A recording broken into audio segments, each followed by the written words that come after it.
What the hell is Saw Sports or whatever that last call was talking about? What the hell is that? Guys are from Free Love, man.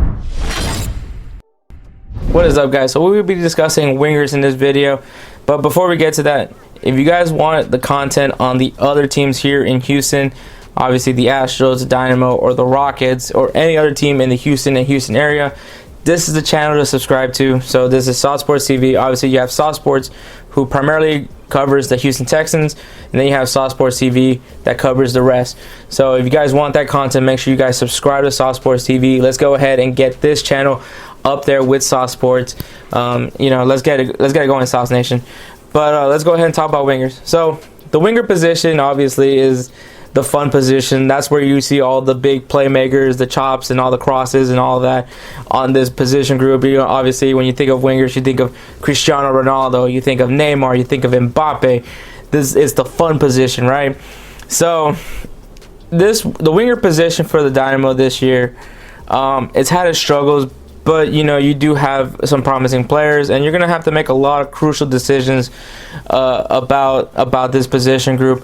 So let's get going with the wingers.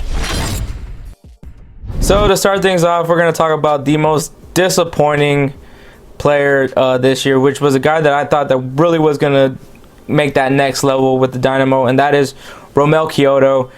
His contract expires in the end of December of this year. He had a total of 23 appearances, scored 2 goals, had 2 assists, had 5 yellow cards, and had a red card. Romell Quioto he just had a bad year, and his attitude didn't help him even more. I think he got worse and worse, and then obviously to the point where he lost his starting job, had an opportunity to regain that starting job, and just didn't work well. He then had he ended up getting in arguments with the fans. He said a lot of negative things about the Dynamo at one point. And it was just an ugly finish for Romell Quioto, and to the point where he wasn't even with the team anymore because the Dynamo already decided they were not going to re-sign him, and they went ahead and let him go on his merry way and not worry about it. He ended up trying to redeem himself in some way by posting an Instagram post trying to apologize and unfortunately that the season didn't go the way it did, but that it was a tremendous honor for the opportunity to play for the Houston Dynamo. Now, what's going to happen for Romell Quioto? Unfortunately, I just don't think there's any teams out there that's really interested in him. So I think he's actually going to go ahead and make a return to Honduras, where he played before he came to the Dynamo. So that's all I really got to say about Romell Quioto. It's very unfortunate. I was really high on Romell Quioto. I thought he was really good. And now it's to the point where he's not even getting called up by his national team anymore either. So we'll see what happens for Romell Quioto from here on out. All right, so honestly, man, I don't want to label this guy as a winger, but that's how he's labeled on the roster, though I think he's more of a should have been a center midfielder, and that is Tommy McNamara. He had a total of 39 appearances, scored 2 goals, had 3 assists, and 3 yellow cards. Tommy McNamara I don't know what happened with him this year, but he just was not good. I will say he's kind of a meme in the MLS world, in my opinion. But it was really frustrating to see him because you had a solid pass coming his way, and it was just the fact that he couldn't catch up to the ball. He just looked like his feet were always heavy every single game. And I mean, for a depth piece as a center midfielder, I'd probably try to keep him. But honestly, man, I would try to let go of him. I would try to move on from him. So if there's a team that's willing to get him, I would say by all means get him. So that's really how I feel about Tommy McNamara. He was just really disappointed this year. Just didn't quite live up to how I thought he was going to be. All right, so the next guy we're going to talk about is Hector Flores, who his contract is actually not going to expire until 2020. But I'll talk a little bit more about that later. So he has a total of 31 appearances, scored 9 goals, 10 assists, had 7 yellow cards and a red card. Hector Flores had a big problem this year of just not being able to get into groove. But once he finally found it, it was kind of back to the Hector Flores that we all thought he was. But it definitely was a struggle for him at the beginning. And I think it kind of just starts out with the fact that before the season even started, he was talking about how he wants to go to Europe and that's the goal for him.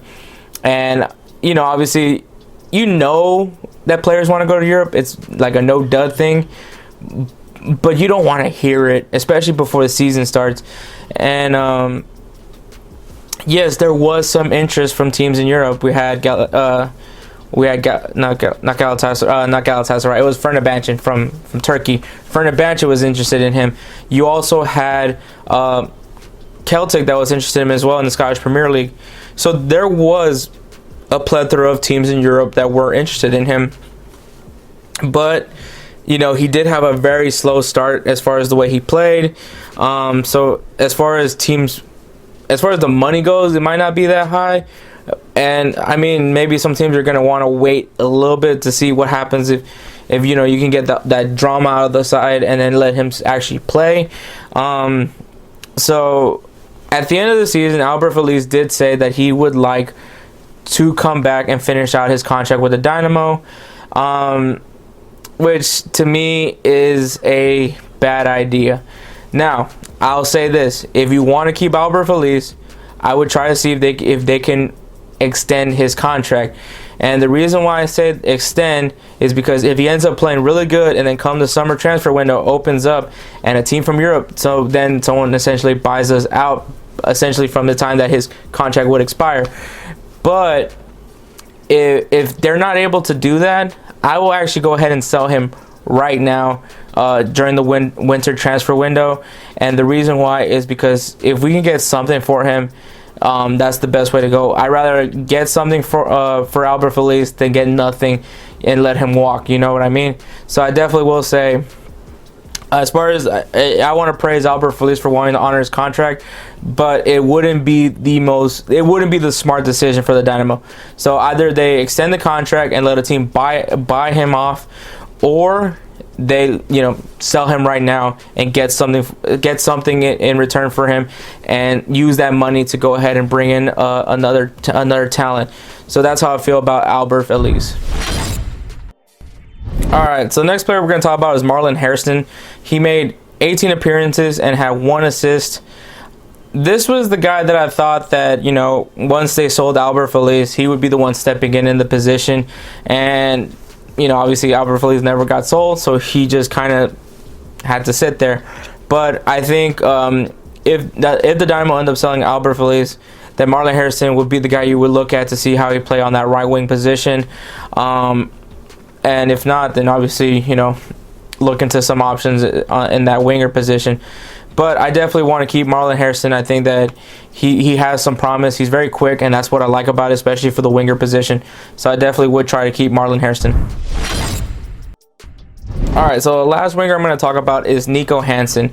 And Nikko Hanson was one of the last trade deadline moves that the Dynamo made for the MLS trade deadline. And they didn't necessarily use him. He only had a total of 4 appearances.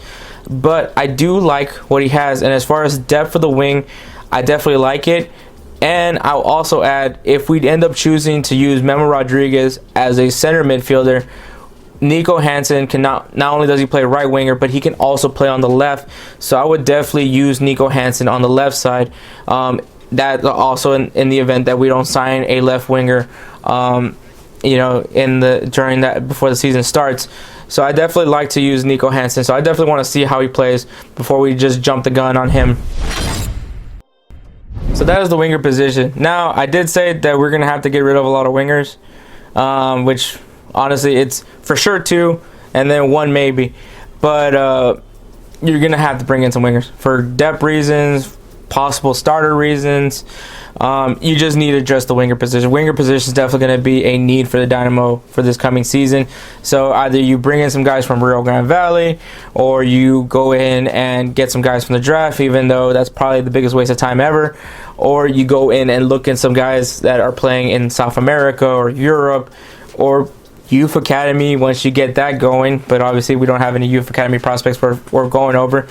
But like I said, man, don't forget to like and comment on this video, and please subscribe to Sauce Sports TV if you guys want to get that other content for the other teams here in Houston. So with all that being said, man, chucking up a deuce.